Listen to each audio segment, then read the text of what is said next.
In the frozen mists of 922 AD, a Muslim diplomat stood witness to a Viking ritual so grotesque it seared itself into history's shadowed annals. Ahmad ibn Fadlan, a man of refined courts, gazed upon a scene where pleasure and death intertwined with chilling precision. A slave girl, chosen to die, subjected to intimate rites before being consumed by fire alongside her chieftain's corpse.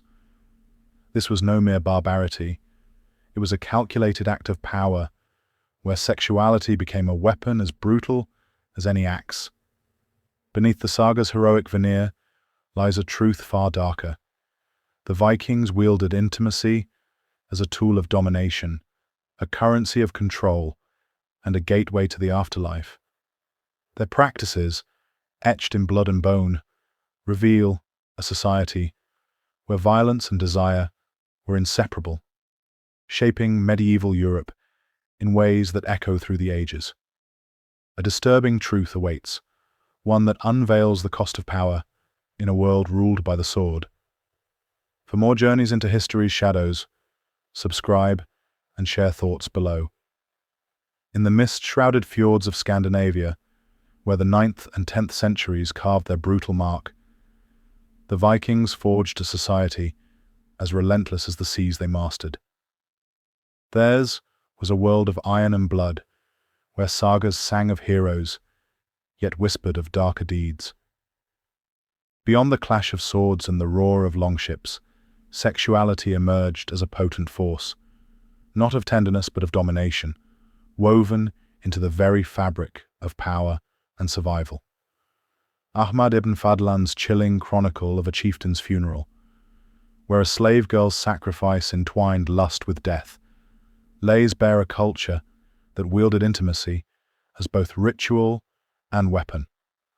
Supported by sagas and the silent testimony of archaeological graves, these practices reveal a society where sex defined hierarchies, broke enemies, and bound the living to the divine. From the public consummation of marriages to the systematic violation of captives, the Vikings' customs expose a complex interplay of desire, violence, and spiritual belief. Beneath their storied conquests lies a narrative of control, and where every act carried the weight of social order or its deliberate destruction. This exploration ventures into that shadowed realm, tracing the threads of a legacy both barbaric and enduring. For those drawn to history's unyielding truths, a subscription or comment ensures more tales from the abyss. In the harsh world of the Vikings, where honor was as sharp as a blade, sexuality was no mere act of passion. It was a currency of power, a measure of status, and a weapon of disgrace. The sagas, those grim chronicles of Norse life, reveal a society where sexual roles dictated one's place in the hierarchy. To be the active partner was to claim dominance, to wield honor like a shield. To be passive was to invite ruin, stripped of rights and branded with shame. Terms such as Vega and Raga, insults steeped in sexual passivity, carried a venom so potent that their utterance could justify murder under law. The saga of Burnt and Njal and Egil saga recount blood feuds ignited by such slurs, where men, accused of submission, lost not only reputation but property and citizenship. A single whispered taunt could unravel a man's standing, casting him into a social abyss from which recovery was rare. Women, too, wielded this weapon of words. Free women, those rare figures of autonomy in a male-driven world, could shatter a man's honor by questioning his masculinity. The Laxdæla saga tells of women whose sharp tongues spark cycles of vengeance, their insults fueling the relentless aggression that defined Viking masculinity. This was no mere gossip. It was a calculated act of social warfare, where a well-placed barb could topple a rival as surely as an axe. Yet this system of sexual dominance was not merely personal.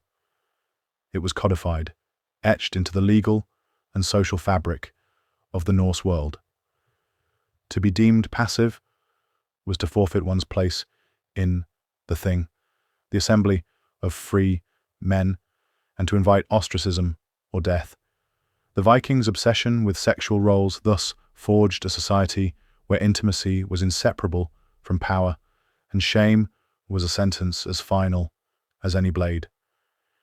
Yet, this rigid hierarchy was but the foundation of a darker practice, one that turned sexuality into a tool of conquest and terror.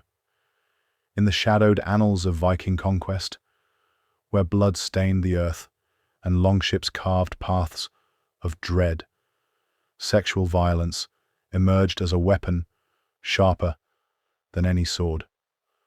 The Norse wielded rape not merely as an act of brutality, but as a calculated strike against the soul of their enemies. The saga of the Volsungs recounts public violations of captured leaders, rituals designed to strip men of their masculinity and transfer it to the victor in a grotesque theatre of power. The Klumhog, or shame stroke, marked defeated foes as sexually submissive, a brand of humiliation that lingered long after the battle's end. This was no mere savagery. It was a deliberate strategy to shatter spirits, rendering warriors and their communities broken before the Viking onslaught. The impact on victims was profound and merciless. Men subjected to such violations faced not only physical trauma, but social annihilation. Ostracized, stripped of honor, many chose suicide or exile over a life marked by disgrace. Communities, too, recoiled from these men, their rejection reinforcing the Vikings' dominance. The fear of such violation was itself a weapon, a specter that loomed over foes, compelling surrender without a blade drawn. Entire settlements, paralyzed by the threat of sexual violence, capitulated to avoid the shame that awaited the defeated. The sagas, grim in their candor, reveal a world where this terror was systematic, woven into the fabric of Viking warfare. Each act of violation was a declaration of supremacy, a ritual that etched the conqueror's power into the minds of the vanquished. Yet, this weapon of fear extended beyond the battlefield, into the very markets where human lives were traded for profit and power. In the bustling slave markets of Dublin and York, where the clink of silver mingled with the cries of the captive, the Vikings forged an economy of human misery. Up to a third of their society languished in chains. Many traded explicitly for sexual exploitation. The Ynglinga saga speaks of Earl Sigurd's harem of Irish women, a stark testament to the commodification of bodies in the Norse world. Enslaved women, stripped of all rights, faced systematic violation, their suffering as unremarkable to their captors as the loss of livestock.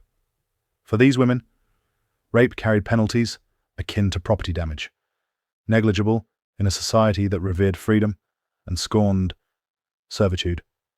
Free women, by contrast, stood shielded by law, their honor guarded with the ferocity of a winter storm, while the enslaved endured a relentless cycle of degradation.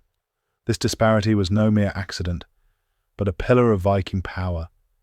Sexual enslavement fueled a trafficking network that stretched across the seas, from the shores of Ireland to the markets of Byzantium.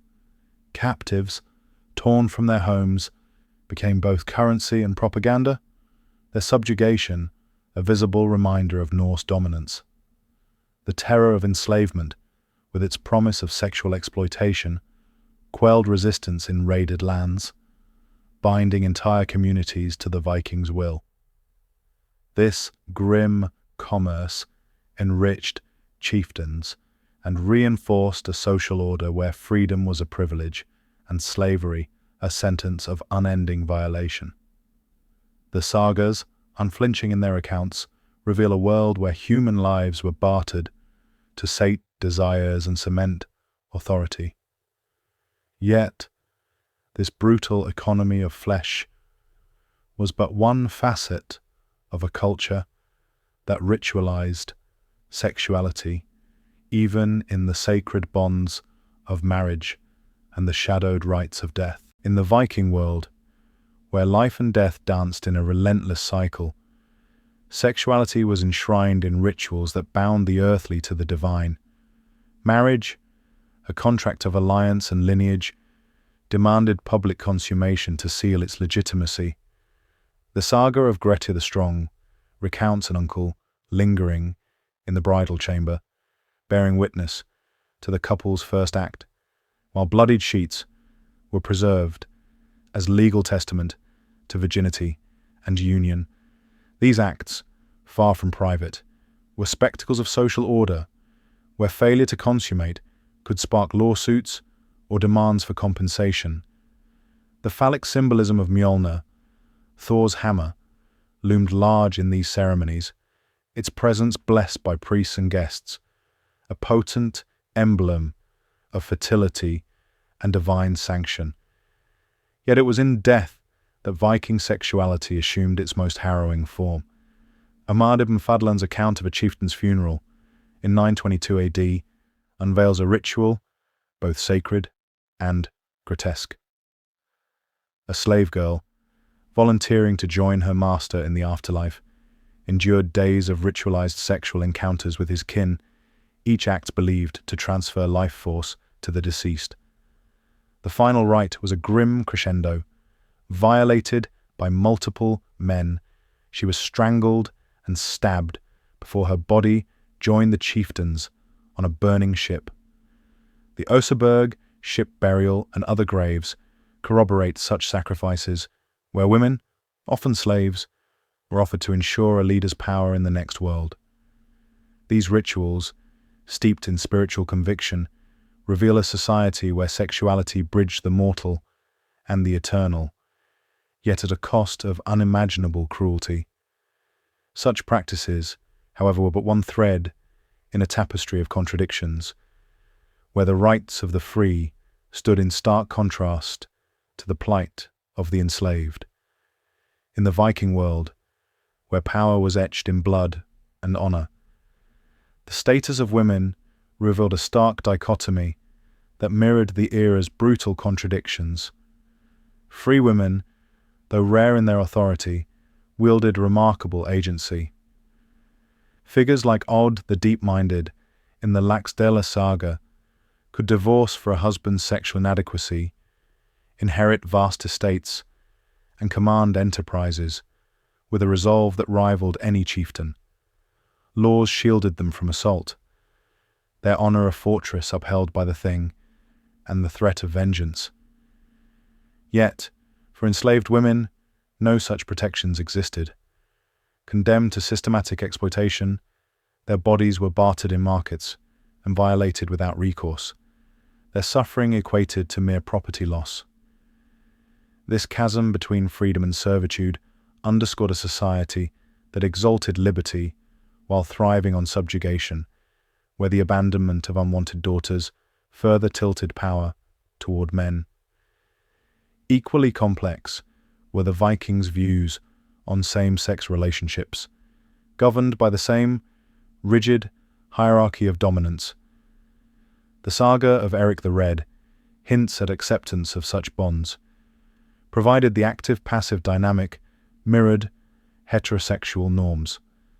To be passive, however, was to court disgrace, branded orgy, a term synonymous with sexual deviance and cowardice. Men practicing Seder, a magic associated with women, face both reverence and stigma, their power tainted by accusations of effeminacy. Accusing another of such passivity was a legal offense akin to murder, sparking feuds that stained the sagas with blood. This interplay of acceptance and condemnation reveals a culture obsessed with control, where sexuality, whether in marriage, war, or ritual, served to reinforce hierarchies.